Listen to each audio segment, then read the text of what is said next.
노무현 전 대통령이 서거 전 1년 3개월을 보낸 고향 봉하. 그가 세상에 태어난 곳도 세상을 떠난 곳도 이곳 봉하였다.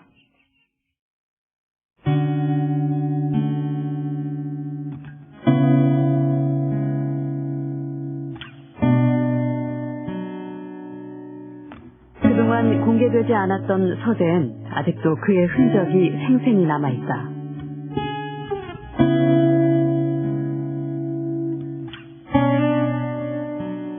마지막까지도 곁에 두었던 책들은 책장을 채 덮지도 않은 채였다.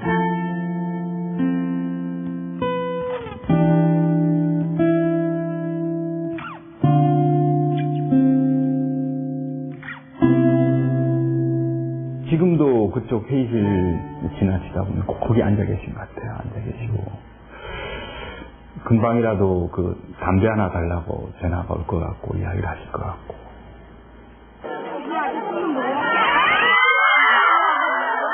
퇴임 이후가 더 행복했던 그였다.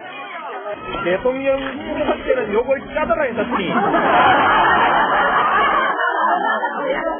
일할 때는 요걸 짜다가 했었으니 일하고 노니까 좋대요.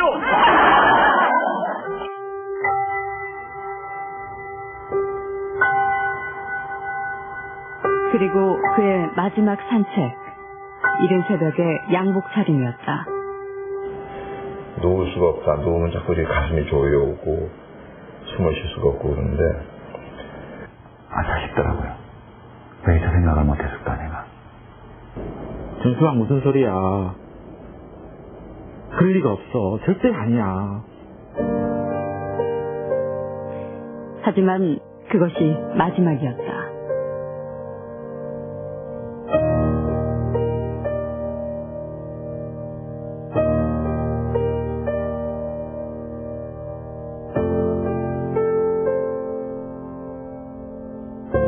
국민장이 거행된 일주일 동안 전국에서 500만 명의 조문객들이 노무현 대통령의 죽음을 추모했다.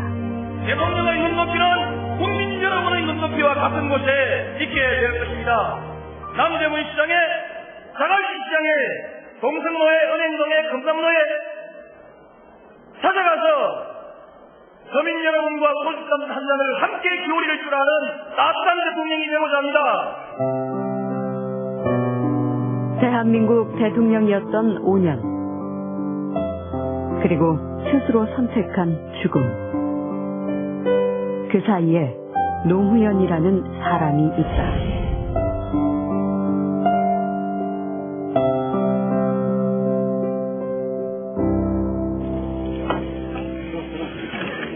신출내기 국회의원 노무현을 사람들의 뇌리에 각인시킨 것은 1988년 50 청문회였다.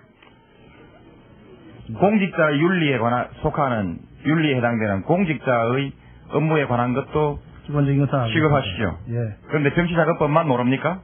정치자금법의 일반적인 사항은 알지만은 그 세부적으로 어떤 법에 어떻게 적용이 되는 우리나라가 지금까지 정치자금법에 관한 규정도 모르고 어떤 정치자금이 합법적이고 불법적인 것도 모르는 안전기획부장에게 이 나라의 안전을 맡겼습니까? 증인은 그랬다고 생각합니까? 그렇게 개인적인 인신을 가시지 말고 인신 공격이 아니고 증인이 오늘 그 답변을 회피하는 것이 매우 불성실한 답변이기 때문에 이렇게 묻는 겁니다.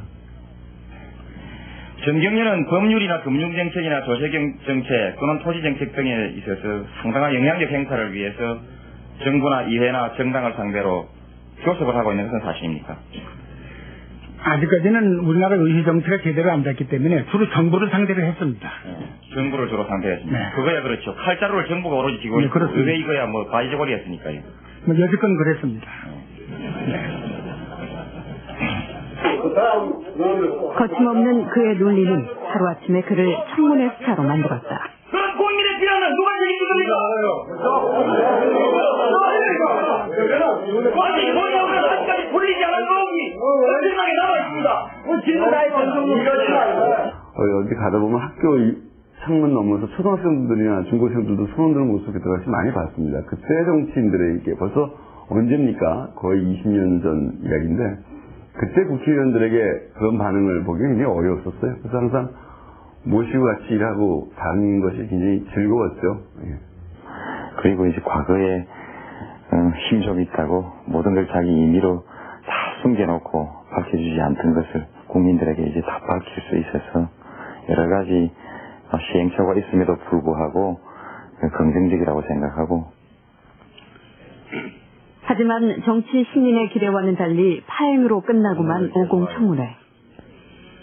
당시 5월 22일 자위권 발동도 가능하다는 계엄사령부의 각전지침이 진대통을 통해 사달된 것으로 현지 지휘관들이 자위권 행사에 갑작스런 유명세 이후 그가 느낀 건 현실 정치의 높은 벽이었다. 그러고 보니까 전국적으로 정말 수다하고 언론에 주목을 받고 이러다 보니까 전국 각지에서 밤낮 없이 억울한 일이 있다고 전화가 오고 도와달라고 전화가 오는데 본인이 아무리 생각해봐도 그 당시에는 사당체계니까 도움을 줄 수 있는 아무런 힘이 없더라 이거지. 민주정의당 그리고 이는 시작에 불과했다. 통일민주당 총재 김영삼 그리고 신민주공화당 총재 김종필 우리 세 사람은 민주, 번영, 통일을 이룰 새로운 역사의 장을 열기 위해 오늘 국민 여러분 앞에 함께 섰습니다. 거대 여당의 탄생과 함께 6공화국의 정치 판도를 바꾼 3당 합당.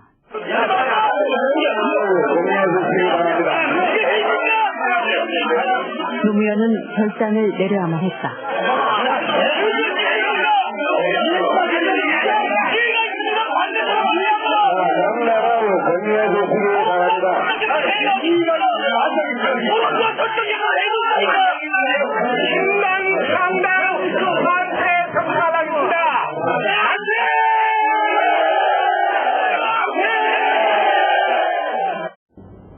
그때는 또 집안에서 반대를 많이 했습니다. 왜 안 따라가느냐. 너가 뭐 잘났다고 안 따라가느냐. 이런 식으로 남들 다 하는 대로 해야 된다. 그렇게 반대들이 좀 했었죠. 집안에서. 뭐라 그러십니까? 길이 아니라는 거죠. 3당 합당은 야합이지. 내가 이런 거 하려고 내 국회의원 되기 위해서 정치하는 거 아니다.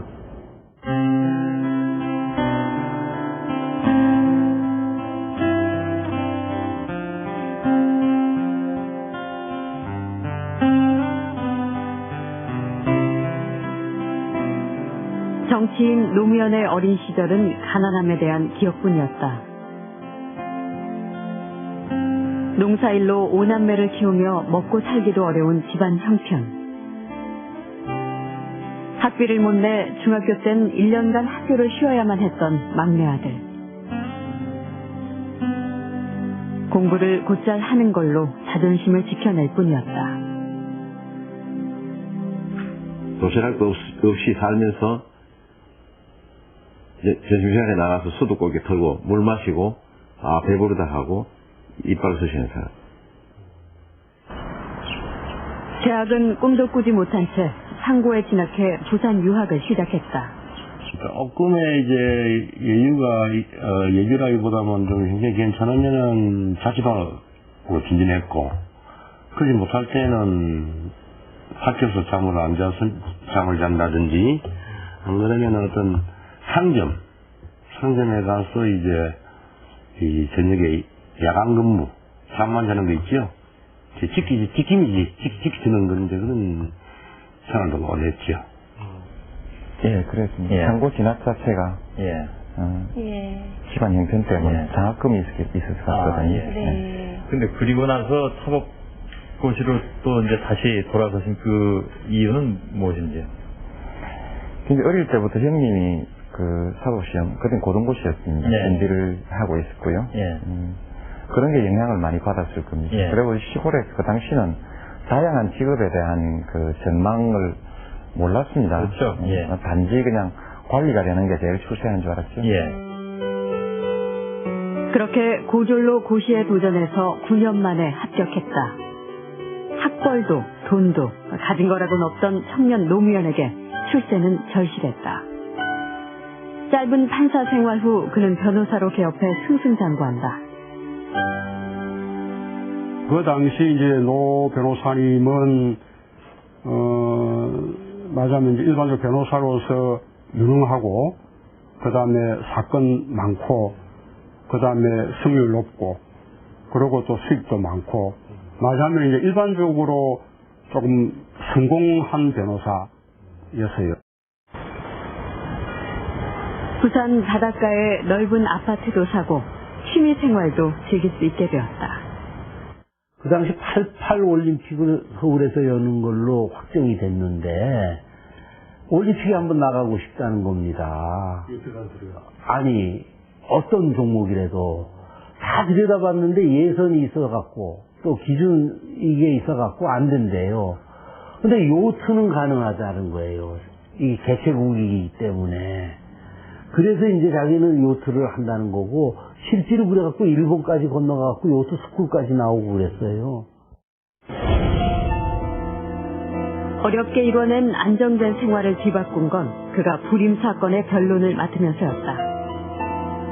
다른 대소자들한테 듣기로 조세 전문 변호사이고 승률이 아주 높아서 알풀이로 돈을 끌고 있다는 얘기를 들었는데, 저희들 사건에 대해서 그렇게 정성을 다해서 정말 밤잠을 안 자면서 저희들이 읽었다고 공소장에 나와 있는 책들을 열심히 읽고 저희들하고 많은 대화를 하고 그러면서 아주 진지하게 저희들 사건을 대해 주셨고, 그 과정에서 본인 자신이 조금씩 변해가는 걸 저희들이 느낄 수 있을 만큼 그 변호사를 즐기는 생활을 하는 사람이었는데, 너무 가난했다가 수입도 좋아지고 하니까, 그러다 이제 더 큰 가치가 무엇이냐 눈을 뜨게 된 거죠.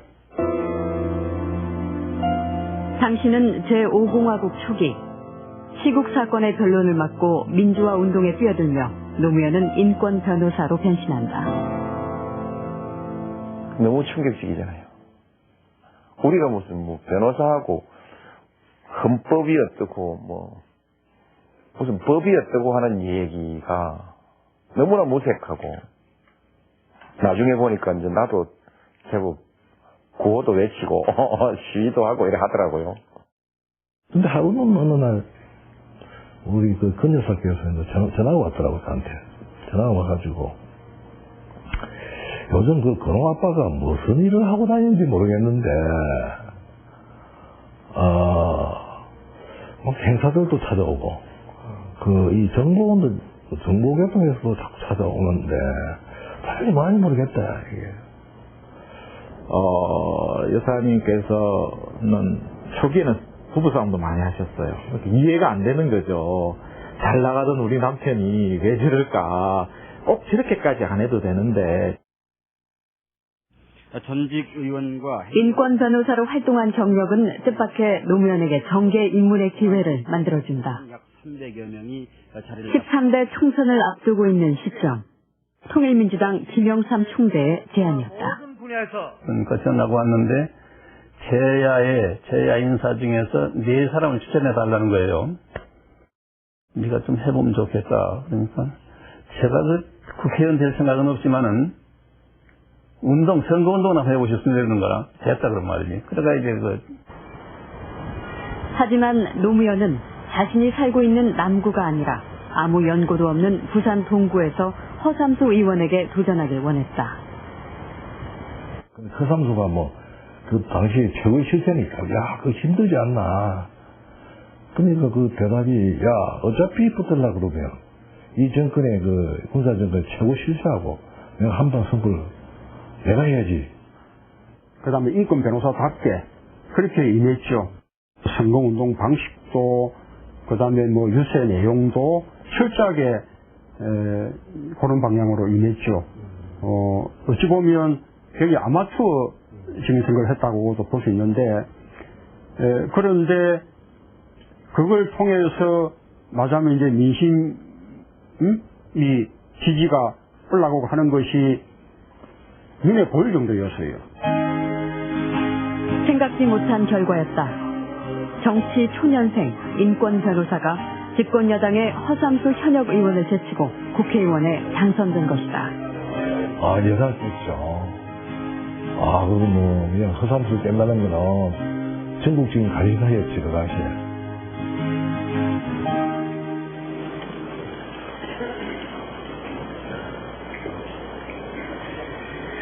존경하는 의원 여러분, 그리고 국무위원 여러분, 부산 동부에서 처음으로 국회의원이 된 노무현입니다. 국무위원 여러분, 저는 별로 성실한 답변을 요구 안 합니다. 성실한 답변을 요구해도 비슷하니까요. 제가 생각하는 이상적인 사회는 더불어 사는 사람 모두가 먹는 것, 입는 것 이런 걱정 좀 안 하고 더럽고 아이고 고라니 좀 안 보고 그래서 하루하루가 좀 신명나게 이어지는 그런 세상이라고 생각합니다. 만일 이런 세상이 좀 지나친 욕심이라면 적어도 자기가 힘이 들어서 아니면 분하고 들어가서 스스로 목숨을 끊는 그런 일은 좀 없는 세상 이런 것이라고 생각합니다. 그리고 또 한 번의 결심. 상당 합당을 거부한 노무현은 김영삼 총재의 곁을 떠난다. 총장님, 잘하십시오. 동시에 정치적인 고난도 시작됐다. 한 10년 동안은 김영삼 대통령을 주축으로 한 그런 그 기반이나 김대중 대통령을 기반한 그 기반이나 거기에 확실하게 소속되어 있지 않고 독자를 얘기했기 때문에 그 이제 손해를 보는 이제 단계에 있을 수밖에 없었고 그 15대 총선에서 전부 다 떨어진 거죠. 부산 동구에 다시 출마한 14대 총선에서 낙선. 2년 뒤 부산시장에 도전했지만 또다시 낙선. 15대 총선까지 3번의 선거에서 연거푸 고배를 마신다. 그리고 마침내 98년 종로 보궐선거. 자, 당선 쏘겠습니다. 당선의 기쁨을 맛보며 청문회 스타의 화려한 복귀를 알리자마자 노무현은 뜻밖의 선언을 한다.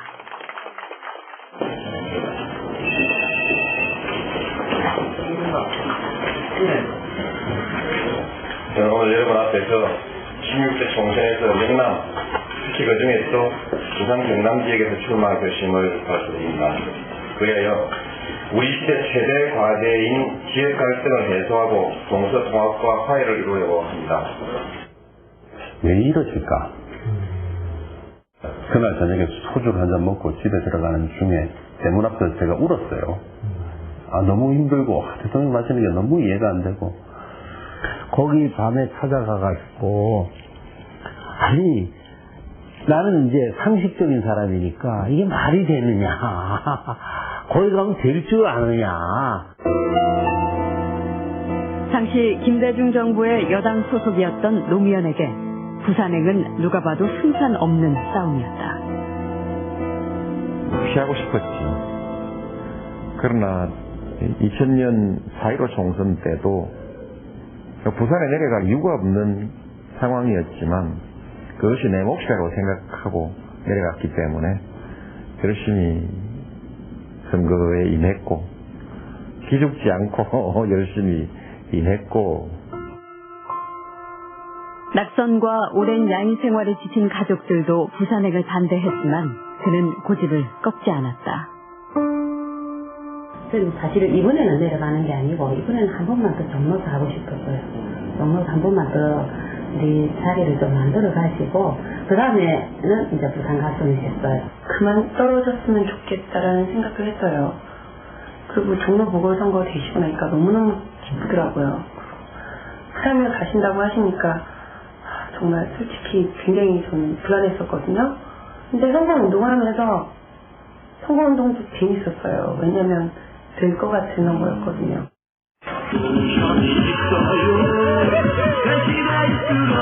시제 노무현의 부산 출마는 선거 기간 내내 주목을 받으며 초반 우위를 점하고 있었다. 초반에 분위기가 좋았어요. 대통령이 가지고 계신 이미지나 거리를 다니면서 매일 이제 새벽부터 같이 이제 시민들을 만나서 인사하고 그랬을 때 느낌이 참 좋았습니다. 하지만 합동 유세가 시작되고 본격적인 선거전에 돌입하면서 전세는 예측할 수 없는 방향으로 흘러갔다. 노무현 그래서 이번에 독재야. 우리 공화국의 승리를 얼마나 하고 있는 이 김대중 정권이 정신에 차리기 때문입니다. 부산의 전통적인 반김대중 정서가 선거 전에 악영향을 끼치기 시작했다. 선거일이 가까워질수록 지지율은 내려갔다. 차차차 깎아먹더라고요. 그게 예. 만나보면 체감이 되시는군요. 야, 그럼요. 압수만 해도 합니다. 압수하려고 손만 잡아도 느낌이 오는데요. 선거 사흘 전에 발표된 남북 정상회담 성사도 악재로 작용했다.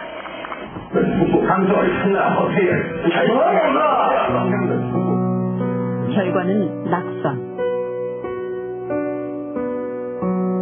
노무현의 부산행은 그저 의미 있는 도전일 뿐이었다. 진 선거가 그때가 이제 네 번째셨죠. 진 선거가 정말 고통스럽고 힘들다라는 그런 이야기들은 좀 하셨어요. 그 당시 노무현 전 대통령이 부산에 출마한다고 해서 우리 한국 정치가 그 지역 구도가 변화가 있는 건 아니죠. 다만 그런 의지가 그걸 타파해보는 의지가 있는 정치인이 있다는 거 이렇게 좀 각인됐던 것 같습니다. 어떤 하나의 상징성이 되어버렸죠. 그것이 이제 노무현 전 대통령의 이제 대선 출마의 일종의 어떤 상징성이 되었고, 실제 굳이 부산으로 내려간 노무현의 의지는 국민들에게 신선하게 받아들여졌다. 인터넷에는 그의 낙선을 위로하는 글들이 줄을 이었다. 다음 부산 출마는 절대 안 됩니다. 이번 출마는 다소 명분이 있었지만 다음 출마는 이번 총선에서 등 돌린 사람들에게 한 표를 두 번 하는 식의 이미지만 줄 뿐입니다. 당시 흔치 않았던 정치인을 지지하는 모임, 노사모가 인터넷을 중심으로 생겨난 것도 이 시기였다. 기존의 정치인이라고 그러면 거짓말 잘하고 결국 그냥 대통령, 국회의원이나 이런 거 당선될 때는 뭐든지 할 것처럼 얘기하지만 결국은 그렇지 않잖아요. 그리고 자기 몸 보신한다고 그러나 그런 것만 우선으로 하는데 그런 거 전혀 상관하지 않고 자기 할 말 하고 우리가 하고 싶은 말 대변하는 모습 속에서 좀 다르다. 다른 사람이 하나 나타났다. 이렇게만 생각합니다. 마지막 20년 선거는 그 이전에 또 종로에서 당선됐기 때문에 지역구가 종로에 있는데 훨씬 유리한 곳인데 왜 그걸 버리고 부산으로 가냐, 바보. 이렇게 붙여줬죠. 내가 그동안에 사람들이 나한테 붙여줬던 별명 중에서 제일 마음에 드는 별명이에요.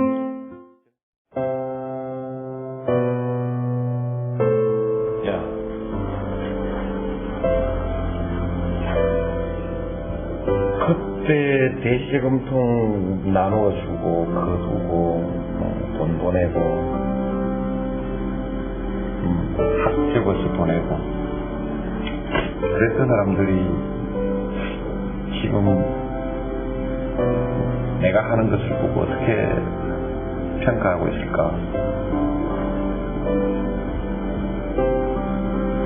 불안하죠. 뜨거운 박수로 맞아주시기 바라겠습니다. 그리고 노무현의 가장 큰 도전이 시작되었다. 이 손가락을 기억하십니까? 92년 이래 이 손가락은 민주당을 말하는 것이었습니다. 그런데 오늘 이 자리에 이 손가락은 2호 2번 노무현입니다. 이대로 결정하십시다. 그렇게까지 고생을 사서 하려고 그러니까 아니 그거 해볼 때까지 해봐야죠. 자기는 아주 그냥 열심히 하면은 국민도 알아줄 거라는 그런 생각을 가있더라고. 놀래 계속 떨어져 놓고 그래 놓고도 다시 해볼 때까지 해봐야죠. 당시 민주당의 대권 후보 자리는 이인재 후보의 대세론이 지배적이었다. 대세론이라는 것은 끝에 만들어진 이론이 아니고 그냥 대세일 것입니다. 내가 대통령 후보가 된다는 것만 해도 큰 개혁이다 라고 말씀하셨는데 저희들은 그때 이길 수 있다는 생각까지는 감이 못한 것 같아요. 그런데 그때 그 국민 참여 경선 방식으로 그때부터 경선 제도가 바뀌었는데 그 국민 참여 경선 방식이 딱 되는 순간에 말하자면 이제 드디어 해볼 수 있게 됐다라고 이제 최고의 승부처는 광주였다. 제주, 울산에서 의회에 선전을 했던 노무현이지만 광주의 벽은 높아 보였다. 광주에서 우리가 안 된다고 생각했었습니다. 왜냐면은 광주의 그 제한된 표의 계산에 이미 하나가 홍보부가 이미 호남의 마다를 장자론으로 이미 자기가 가지고 있는 모든 지역적 기반이 있고 이인재 대세론이 있었음에도 불구하고 하나갑 조직이 이인재 씨보다 더 크다라는 얘기가 나올 정도였어요. 김중건 기호 2번 노무현 후보 득표수 595표.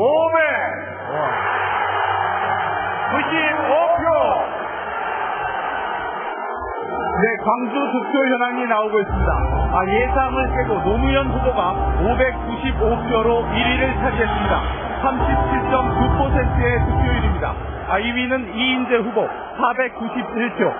근데 그 다음 주 초부터 갑자기 여론조사가 막 지지도가 올라가기 시작했죠. 그게 상승세를 타면서 그게 영향을 줘서 광주 경선에서 1등을 해버린 거죠. 거기서 승부가 이제 끝나버렸죠. 그냥 조기에 말하자면 종영된 드라마가 돼버린 거죠. 제16대 대통령 후보로 기호 2번 노무현 후보가 당선되었음을 선포합니다.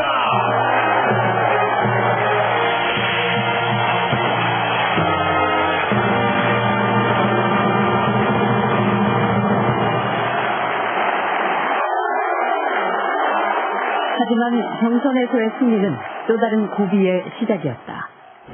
대통령 아들 비리가 본격적으로 퍼져나오면서 김대중 정부 말기 여당의 지지율과 함께 노무현 후보의 지지도도 급락했다.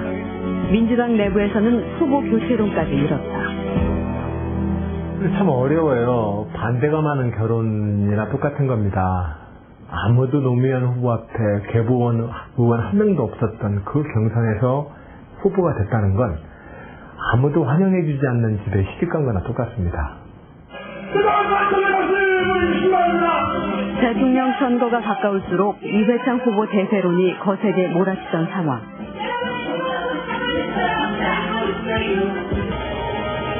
거기에 2002년 월드컵 열기와 함께 정몽준 후보가 대권의 다크호스로 떠오르며 범여권 후보 단일화 요구가 거세진다.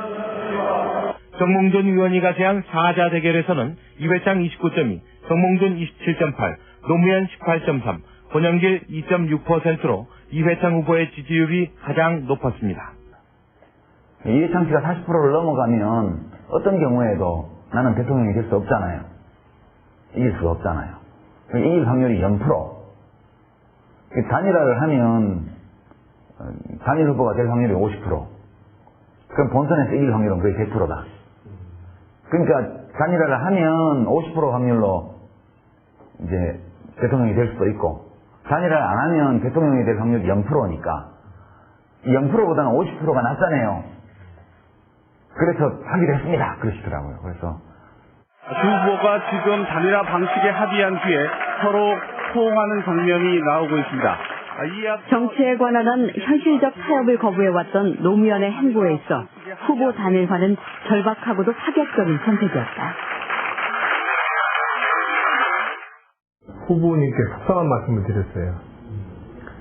오랫동안 수절했던 어머님이 재취하시는 것처럼 기분이 정말 언짢다고 나는 막 그랬어요. 그 단일화 합의하는 것도 억울해 죽겠는데 어떻게 그 러브샷까지 하십니까? 내가. 갑자기 감아서 가버렸어 그러시더라고요. 더구나 여론조사에서 정몽준 후보에게 밀리고 있던 상황. 단일화는 승리를 장담할 수 없는 위험한 승부였다. 언론 발표는 한 5분 전쯤 대통령을 통해서 들었어요. 집에서 있는데 갑자기 전화 와가지고 제가 이긴 것 같습니다. 고맙습니다. 그 얘기를 하더라고요. 노무현 후보가 단일 후보로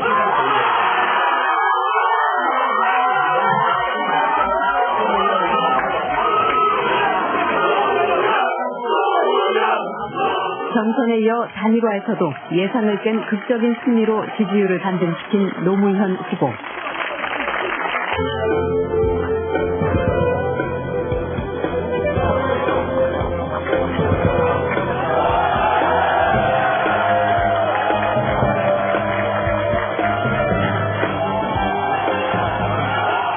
그 여세를 몰아 대한민국 16대 대통령에 당선된다.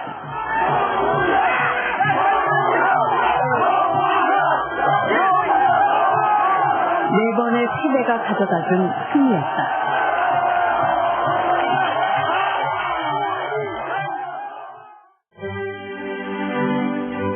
(2003년 2월) 새 대통령을 맞으며 청와대도 이전과는 다른 모습으로 바뀌기 시작했다. 청와대 경내가 저희가 처음 갔을 때는 그 지위에 따라서 그 갈 수 있는 공간이 한정되어 있었습니다. 한 3단계, 4단계로 나눠져서 대통령께서는 처음에 들어가자마자 그걸 다 없애버리셨습니다. 없앴고 일단 청와대 내에 근무하는 사람이라면 똑같이 어디든지 관저 내부를 빼고는 전부 다닐 수 있도록. 노 대통령의 참여정부는 특권 없는 사회, 원칙과 상식이 통하는 깨끗한 사회를 기치로 내걸었다.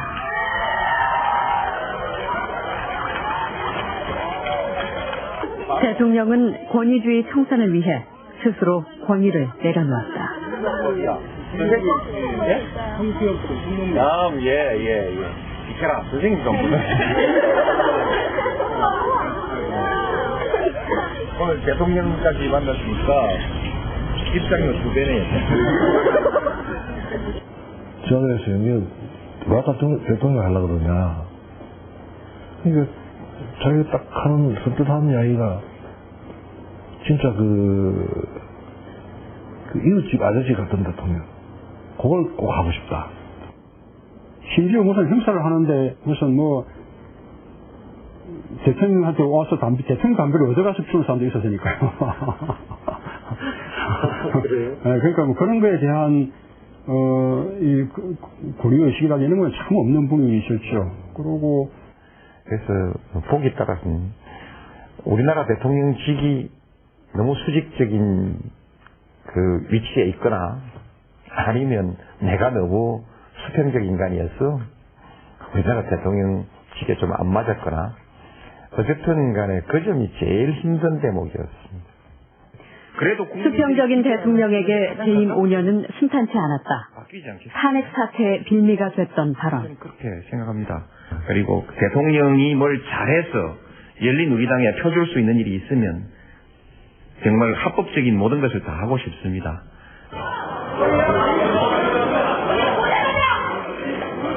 선거법 중립 의무를 어겼다는 야권의 비난 등이 빗발치며 대통령의 탄핵 소추안이 국회에서 발의됐다.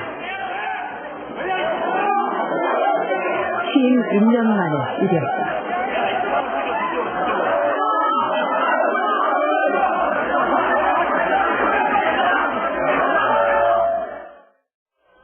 국회의장에서 제가 국회의원인데 경위들한테 들려서 4명 5명이 걸어서 밖으로 내팽개치는데 이게 무슨 초현실주의 영화 찍는 것도 아니고 이게 너무나 비현실적으로 느껴지고 그리고 현실적으로 생각을 하니까 분하더라고요. 굉장히 너무너무 분하고 이게 법 제65조 2항 단서의 규정에 의하여 대통령 노무현 탄핵 소추안은 지금 박관용 국회의장이 표결 결과를 발표했습니다. 노무현 대통령에 대한 헌정사상 초유의 탄핵안은 가결됐습니다. 노 대통령의 직무 수행은 정지됐다. 그러나 그때부터 탄핵을 반대하는 촛불 시위가 시청 앞을 가득 메웠고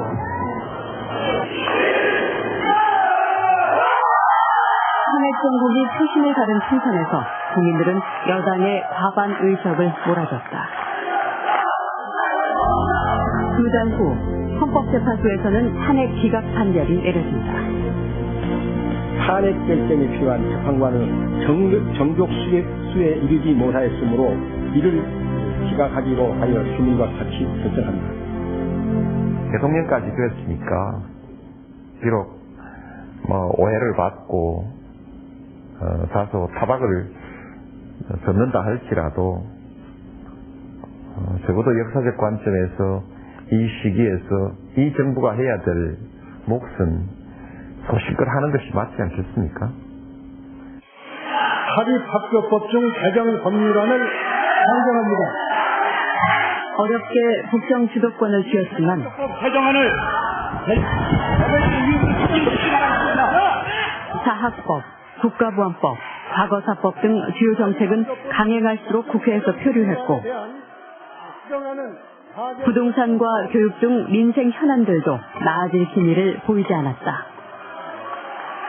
나는 내가 길을 간다. 언젠가는 내가 가는 길을 알아줄 거다 하는 일종의 좀 구도자 같은 이런 모습을 보였는데 그런 것이 일종의 요새 말하는 소통의 갭이 굉장히 컸었던 거죠. 더구나 직설적이고 솔직하게 얘기하는 노 대통령의 소통 방식은 언론을 거치며 왜곡이나 오해를 쌓아가고 있었다. 그래서 이렇게 가다가는 대통령직을 못 해먹겠다는 생각이 그 위기가 생깁니다. 흔들어라 쟤. 저 남대없이 굴러들어온 놈. 그런데 그놈의 헌법이 저희는 이제 항상 조마조마한 때가 있었어요. 대통령이 워낙 직설적으로 표현을 하시니까 참모들은 혹시 또 거두절미당에서 일이 생기지 않을까라고 항상 걱정하고. 근데 당신이 이거 다 알고 있던 것 같더라고요. 내가 이렇게 말을 막 한다고 그러는데 나도 좀 이렇게 훈련을 했으면 좋겠는데 굉장히 솔직한 분이가 그런 얘기를 하시더라고요. 그러면서 결국 세상 사람들이 자기가 보니까 그거가 아닌데 그거를 이렇게 알아주지 못하는 데서 굉장히 좌절도 하고 실망을 하는 것 같아요.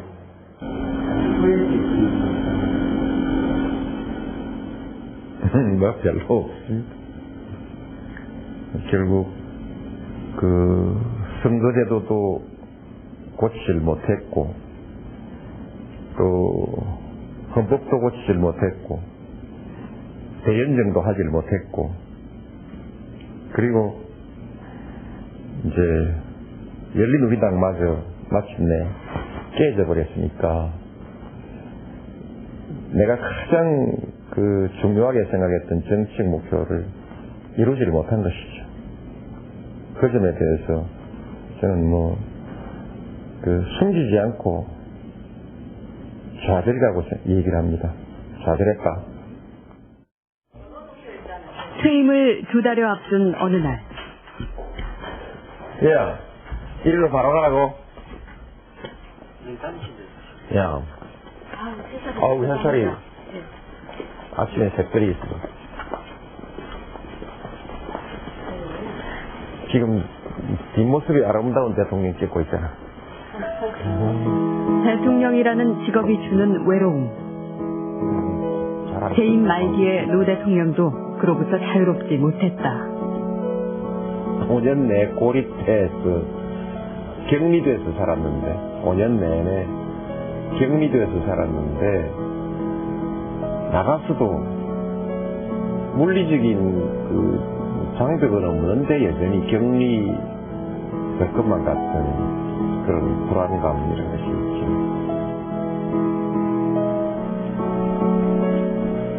그렇게 청와대에서의 5년은 끝나가고 고향에서의 새로운 삶이 그를 기다리고 있었다.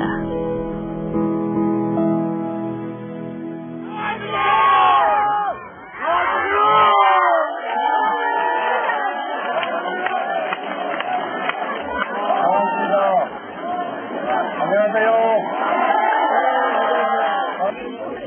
88 아이고. 예, 88세인데 건강도 팔팔하시니까.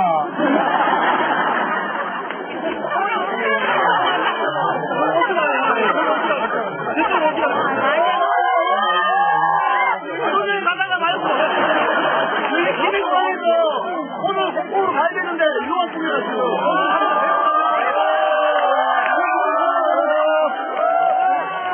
감사합니다. 아들 딱 감사드리지 큰 겁니다. 좀 뜻밖이다. 왜 이렇게 사람들 많이 오는지 모르겠다. 나가서 그냥 손만 흔들고 들어와야 되나, 아니면 뭐 그렇게도 한번 해보셨다가, 그 다음에 나가서 이제 얘기도 좀 길게도 한번 해보셨다가, 짧게도 해보셨다가, 그래서 그걸 가지고 이렇게 봉화마을 사람들이 많이 오는데 이걸 어떻게 해야 되나, 그게 그때 당시로서는 뭐, 걱정의 거의 전부였던 것 같아요. 다시 한번 예상치 못한 일이 일어났다. 안녕하세요. 낙향한 전직 대통령을 향한 세상의 반응은 재임당 씨와 사뭇 달랐다. 행복하셨고요. 하고 싶은 게 많은데 하루가 짧구나. 하지만 행복은 길지 않았다. 해방트럭 자동차 회장의 로비 의혹과 관련해 노무현 전 대통령 주변에 대한 수사가 본격화될 것으로 보입니다. 검찰 수사로 대통령의 측근과 가족의 금품 수수 혐의가 밝혀졌고 이는 연일 언론에 대서특필됐다. 수많은 정치적 부침에도 인간 노무현을 지탱했던 도덕성이 흔들리고 있었다. 걸리면 패가망신으로 무엇보다도 우리가 성공할 수 있는 것은 도덕적 우위를 가져야 된다는 겁니다. 노 전 대통령은 검찰 수사 결과에 대한 사죄의 글을 자신의 홈페이지에 올린 후 모든 외부 활동을 접고 은둔에 들어갔다. 하지만 세상은 그의 칩거를 내버려두지 않았다. 그런 세상을 향해 자신을 버려달라고 말했던 노무현 전 대통령. 절벽증이나 이런 게 굉장히 강하신 분인데 정말 자책을 많이 하셨어요. 심지어는 주변에 있는 친구들이 가장 가슴이 아팠던 것이 그 많은 사람들이 고통받고 있다는 소식 접하면서 내가 정치 안 했으면, 내가 대통령 안 했으면 그 사람들이 이렇게 고통을 당했을까. 듣기에 따라서는 정말 열심히 살아온 당신의 생애를 부정하시는 듯한 말씀까지 들려서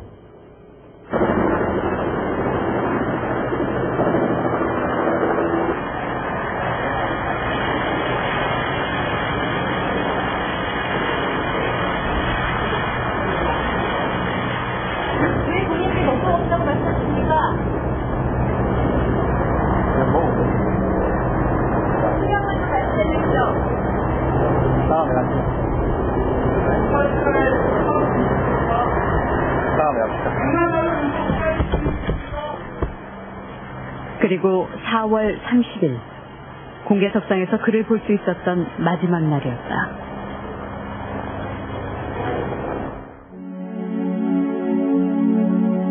재임 시절 사람들과의 격리를 두려워했던 그는 부엉이 바위가 바라보이는 사저에 스스로를 가두고 남은 날을 보낸다.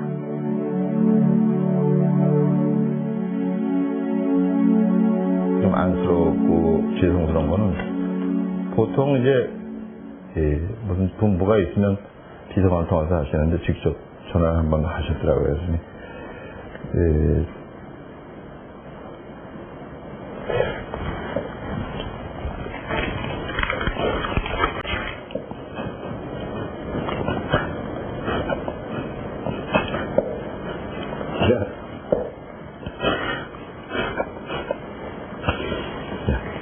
두 달 전에 요즘에 아마 전화를 직접 하셨어요. 그래서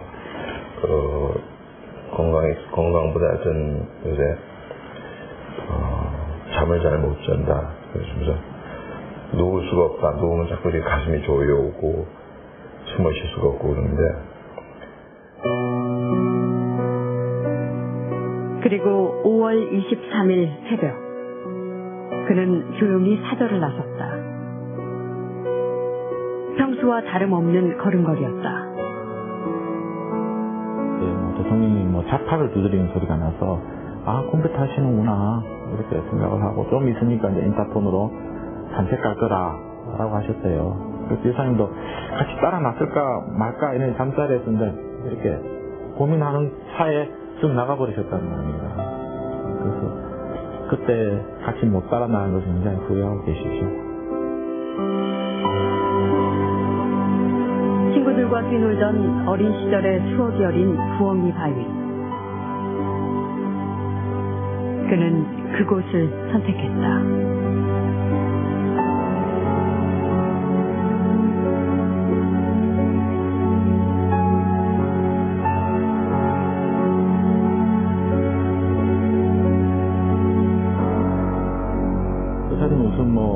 돌아가셨다는 것도 받아들이기 힘들었지만 스스로 뛰어내리셨다는 것에 대해서 절대 동의하지 않으셨어요. 정수가 무슨 소리야. 그럴 리가 없어. 절대 아니야. 전날 밤에 잘 주무셨고 아침에 산책하신다고 가셨어. 요즘 너무 힘드셨고 다리에 힘도 없으셔서 하셨기 때문에 미끄러지거나 실족하셨을 거야. 절대로 자살이라고 이야기하면 안 돼. 그렇게 말씀하셨어요. 그랬는데 이제 저희들이 유서를 보여드렸죠. 그것은 그의 오래된 생각이었다. 풍추상, 남에게는 관대하고 자신에게는 엄격해라. 작은 허물도 아주 크게 부끄러워한 사람.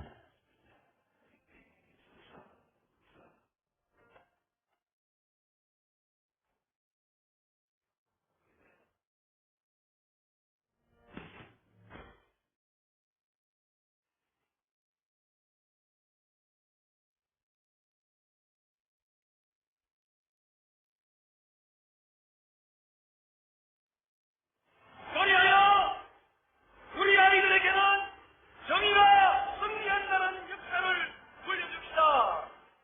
착한 사람이 이긴다는 믿음을 물려줍시다. 감사합니다.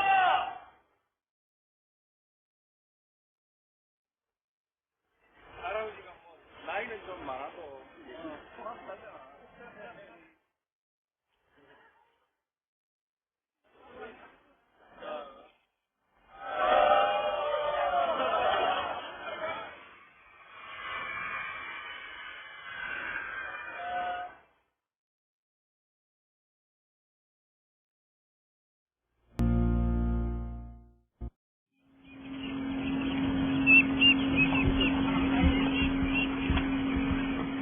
노무현 전 대통령이 서거 전 1년 3개월을 보낸 고향 봉하. 그가 세상에 태어난 곳도 세상을 떠난 곳도 이곳 봉하였다.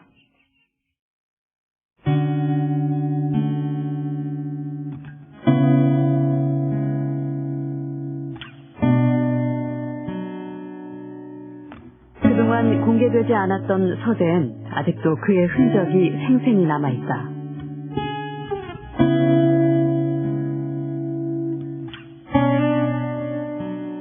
마지막까지도 곁에 두었던 책들은 책장을 채 덮지도 않은 채였다.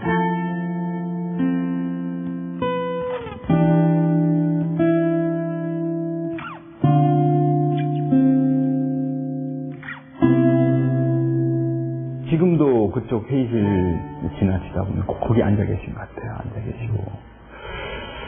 금방이라도 그 담배 하나 달라고 전화가 올 것 같고 이야기를 하실 것 같고.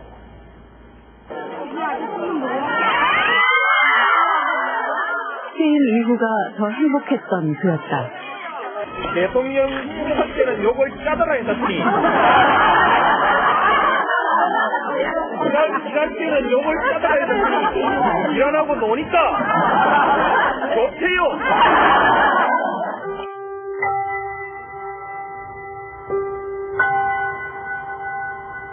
그리고 그의 마지막 산책. 이른 새벽에 양복 차림이었다. 누울 수가 없다. 누우면 자꾸 이렇게 가슴이 조여오고 숨을 쉴 수가 없고 그러는데 아차 싶더라고요. 왜 저 생각을 못했을까 내가. 정수가 무슨 소리야. 그럴 리가 없어. 절대 아니야. 하지만 그것이 마지막이었다.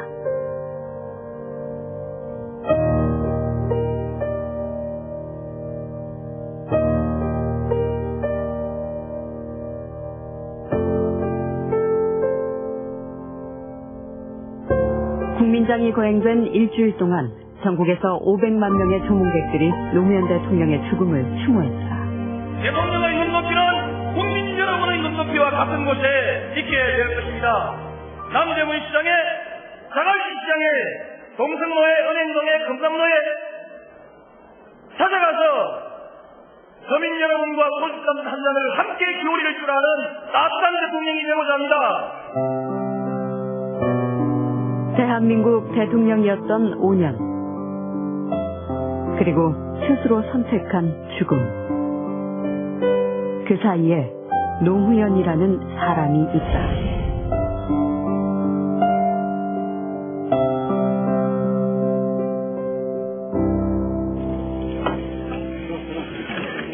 친출내기 국회의원 노무현을 사람들의 뇌리에 각인시킨 것은 1988년 50 청문회였다.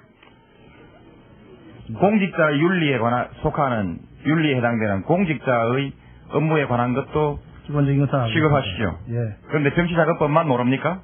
정치자금법의 일반적인 사항은 알지만은 그 세부적으로 어떤 법에 어떻게 적용이 되는 우리나라가 지금까지 정치자금법에 관한 규정도 모르고 어떤 정치자금이 합법적이고 불법적인 것도 모르는 안전기획부장에게 이 나라의 안전을 맡겼습니까? 증인은 그랬다고 생각합니까? 그렇게 개인적인 인신을 가시지 말고 인신 공격이 아니고 증인이 오늘 그 답변을 회피하는 것이 매우 불성실한 답변이기 때문에 이렇게 묻는 겁니다. 정경련은 법률이나 금융정책이나 조세정책 또는 토지정책 등에 있어서 상당한 영향력 행사를 위해서 정부나 의회나 정당을 상대로 교섭을 하고 있는 것은 사실입니까? 아직까지는 우리나라 의회 정치가 제대로 안 됐기 때문에 주로 정부를 상대로 했습니다. 정부를 주로 상대했습니다. 네. 그거야 그렇죠. 칼자루를 정부가 오로지 쥐고 있고 의회 이거야 뭐 바이저고리 했으니까요. 여지껏 그랬습니다. 거침없는 그의 논리는 하루아침에 그를 청문회 스타로 만들었다. 그런 국민의 비난은 누가 책임집니까? 아니, 뭐냐면 아직까지 풀리지 않은 의혹이 엄청나게 남아있습니다. 질문 다해 어디 가다 보면 학교 창문 넘어서 초등학생들이나 중고생들도 손흔드는 모습을 그때같이 많이 봤습니다. 그때 정치인들에게 벌써 언제입니까? 거의 20년 전 이야기인데 그때 국회의원들에게 그런 반응을 보기 굉장히 어려웠었어요. 그래서 항상 모시고 같이 일하고 다니는 것이 굉장히 즐거웠죠. 예.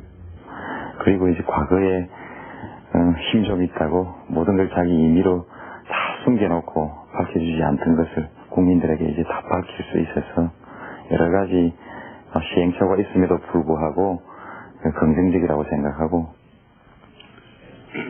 하지만 정치 신인의 기대와는 달리 파행으로 끝나고만 50 청문회.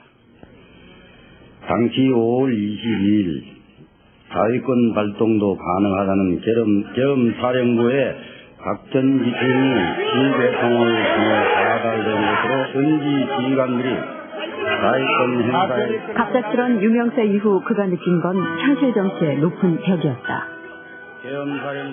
그러고 보니까 전국적으로 정말 수다하고 언론에 뭐 주목을 받고 뭐 이러다 보니까 전국 각지에서 밤낮 없이 억울한 일이 있다고 전화가 오고 도와달라고 전화가 오는데 본인이 아무리 생각해봐도 그 당시에는 사당 체계니까 도움을 줄 수 있는 아무런 힘이 없더라 이거지. 민주정의당 그리고 이는 시작에 불과했다. 통일민주당 총재 김영삼 그리고 신민주공화당 총재 김종필 우리 세 사람은 민주, 번영, 통일을 이룰 새로운 역사의 장을 열기 위해 오늘 국민 여러분 앞에 함께 섰습니다. 거대 여당의 탄생과 함께 6공화국의 정치 판도를 바꾼 3당 합당.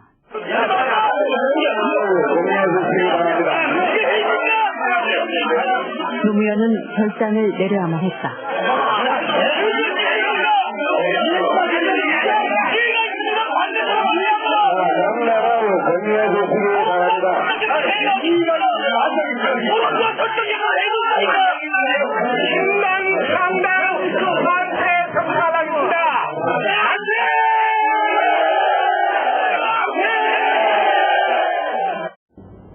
그때는 또 집안에서 반대를 많이 했습니다. 왜 안 따라가느냐. 너가 뭐 잘났다고 안 따라가느냐. 뭐 이런 식으로 남들 다 하는 대로 해야 된다. 그렇게 반대들이 좀 했었죠. 집안에서. 뭐라 그러십니까? 길이 아니라는 거죠. 3당 합당은 야합이지. 내가 이런 거 하려고 내 국회의원 되기 위해서 정치하는 거 아니다.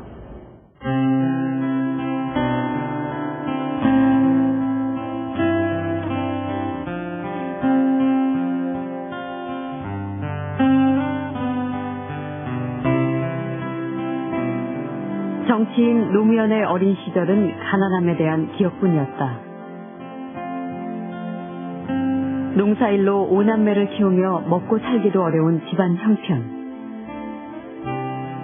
학비를 못 내 중학교 땐 1년간 학교를 쉬어야만 했던 막내 아들. 공부를 곧잘 하는 걸로 자존심을 지켜낼 뿐이었다. 도시락도 없이 살면서 점심시간에 나가서 수도꼭지 털고 물 마시고 배부르다 하고 이빨을 쑤시는 사람. 대학은 꿈도 꾸지 못한 채 상고에 진학해 부산 유학을 시작했다. 조금의 이제 여유라기보다는 좀 굉장히 괜찮으면은 자취방으로 진진했고, 그러지 못할 때는 학교에서 잠을 잔다든지, 안 그러면 어떤 상점에 가서 이제 이 저녁에 야간 근무, 잠만 자는 거 있죠? 지키는 건데 그런 생활도 오래 했죠. 예, 그랬습니다. 예. 상고 진학 자체가 집안 형편 때문에 장학금이 있었거든요. 네. 근데 그리고 나서 사법고시로 또 이제 다시 돌아가신 그 이유는 무엇인지요? 근데 어릴 때부터 형님이 그 사법시험, 그땐 고등고시였습니다. 준비를 하고 있었고요. 그런 게 영향을 많이 받았을 겁니다. 그리고 시골에 그 당시는 다양한 직업에 대한 그 전망을 몰랐습니다. 그렇죠. 단지 그냥 관리가 되는 게 제일 출세하는 줄 알았죠. 그렇게 고졸로 고시에 도전해서 9년 만에 합격했다. 학벌도 돈도 가진 거라고는 없던 청년 노무현에게 출세는 절실했다. 짧은 판사 생활 후 그는 변호사로 개업해 승승장구한다. 그 당시 이제 노 변호사님은 말하자면 일반적 변호사로서 유능하고, 그 다음에 사건 많고, 그 다음에 승률 높고, 그리고 또 수입도 많고, 말하자면 이제 일반적으로 조금 성공한 변호사였어요. 부산 바닷가에 넓은 아파트도 사고 취미 생활도 즐길 수 있게 되었다. 그 당시 88 올림픽을 서울에서 여는 걸로 확정이 됐는데 올림픽에 한번 나가고 싶다는 겁니다. 아니 어떤 종목이라도 다 들여다봤는데 예선이 있어갖고 또 기준 이게 있어갖고 안 된대요. 근데 요트는 가능하다는 거예요. 이 개최국이기 때문에. 그래서 이제 자기는 요트를 한다는 거고, 실제로 그래갖고 일본까지 건너가갖고 요트 스쿨까지 나오고 그랬어요. 어렵게 이뤄낸 안정된 생활을 뒤바꾼 건 그가 불임 사건의 변론을 맡으면서였다. 다른 재소자들한테 듣기로 조세 전문 변호사이고 승률이 아주 높아서 발풀이로 돈을 끌고 있다는 얘기를 들었는데 저희들 사건에 대해서 그렇게 정성을 다해서 정말 밤잠을 안 자면서 저희들이 읽었다고 공소장에 나와 있는 책들을 열심히 읽고 저희들하고 많은 대화를 하고 그러면서 아주 진지하게 저희들 사건을 대해 주셨고 그 과정에서 본인 자신이 조금씩 변해가는 걸 저희들이 느낄 수 있을 만큼 그 변호사를 즐기는 생활을 하는 사람이었는데 너무 가난했다가 수입도 좋아지고 하니까 그러다 이제 더 큰 가치가 무엇이냐 눈을 뜨게 된 거죠. 당신은 제5공화국 초기 시국 사건의 변론을 맡고 민주화 운동에 뛰어들며 노무현은 인권 변호사로 변신한다. 너무 충격적이잖아요. 우리가 무슨 변호사하고 헌법이 어떻고 무슨 법이 어떻고 하는 얘기가 너무나 무색하고 나중에 보니까 이제 나도 제법 구호도 외치고 시위도 하고 이래 하더라고요. 근데 하루는 어느 날 우리 그 근여사께서 전화가 왔더라고 저한테. 전화가 와가지고 요즘 그 근홍 아빠가 무슨 일을 하고 다니는지 모르겠는데 막 행사들도 찾아오고 이 정보개통에서도 자꾸 찾아오는데 빨리 많이 모르겠다 이게. 여사님께서는 초기에는 부부싸움도 많이 하셨어요. 이해가 안 되는 거죠. 잘 나가던 우리 남편이 왜 저럴까. 꼭 저렇게까지 안 해도 되는데. 전직 의원과 인권 변호사로 활동한 경력은 뜻밖의 노무현에게 정계 입문의 기회를 만들어준다. 약 300여 명이 자리를 13대 총선을 앞두고 있는 시점. 통일민주당 김영삼 총재의 제안이었다. 그러니까 전화가 왔는데 제야 인사 중에서 4사람을 추천해달라는 거예요. 네가 좀 해보면 좋겠다. 그러니까 제가 국회의원 될 생각은 없지만은 선거운동이나 해보고 싶습니다 이러는 거라 됐다 그런 말이지. 그러니까 이제 하지만 노무현은 자신이 살고 있는 남구가 아니라 아무 연고도 없는 부산 동구에서 허삼수 의원에게 도전하길 원했다. 허삼수가 그 당시 최고의 실세니까 그거 힘들지 않나. 그러니까 그 대답이 어차피 붙으려고 그러면 이 정권의 군사정권 최고 실세하고 내가 한방 선거를 내가 해야지. 그 다음에 인권 변호사답게 그렇게 임했죠. 선거운동 방식도 그 다음에 유세 내용도 철저하게 그런 방향으로 임했죠. 어찌 보면 되게 아마추어적인 선거를 했다고도 볼 수 있는데 그런데 그걸 통해서 말하자면 이제 민심이 지지가 올라가고 하는 것이 눈에 보일 정도였어요. 생각지 못한 결과였다. 정치 초년생 인권 변호사가 집권 여당의 허삼수 현역 의원을 제치고 국회의원에 당선된 것이다.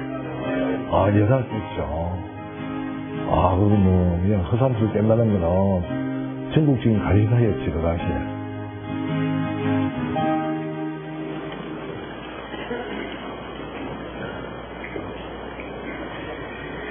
존경하는 의원 여러분 그리고 국무위원 여러분, 부산 동구에서 처음으로 국회의원이 된 노무현입니다. 국무위원 여러분, 저는 별로 성실한 답변을 요구 안 합니다. 성실한 답변을 요구해도 비슷하니까요. 제가 생각하는 이상적인 사회는 벽으로 사는 사람 모두가 먹는 것, 입는 것 이런 걱정 좀 안 하고 더럽고 알고 고라니 좀 안 보고 그래서 하루하루가 좀 신명나게 이어지는 그런 세상이라고 생각합니다. 만일 이런 세상이 좀 지나친 욕심이라면 적어도 살기가 힘이 들어서 아니면 분하고 더러워서 스스로 목숨을 끊는 그런 일은 좀 없는 세상 이런 것이라고 생각합니다. 그리고 또 한 번의 결심. 삼당 합당을 거부한 노무현은 김영삼 총재의 곁을 떠난다.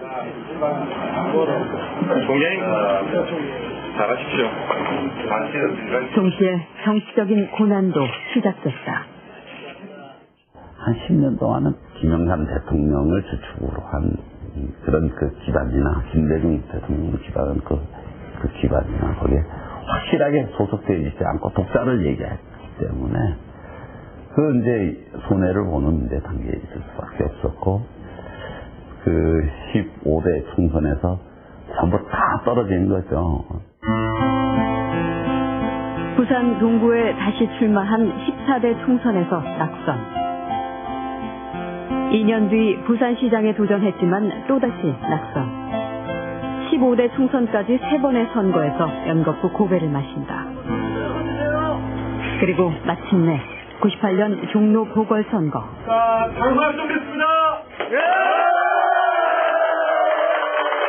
당선의 기쁨을 맛보며 청문회 스타의 화려한 복귀를 알리자마자 노무현은 뜻밖의 선언을 한다.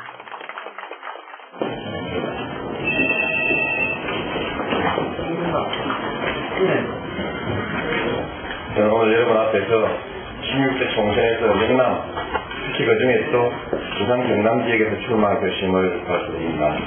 그리하여 우리 시대 최대 과제인 지역 갈등을 해소하고 동서 통합과 화해를 이루려고 합니다. 왜 이러실까?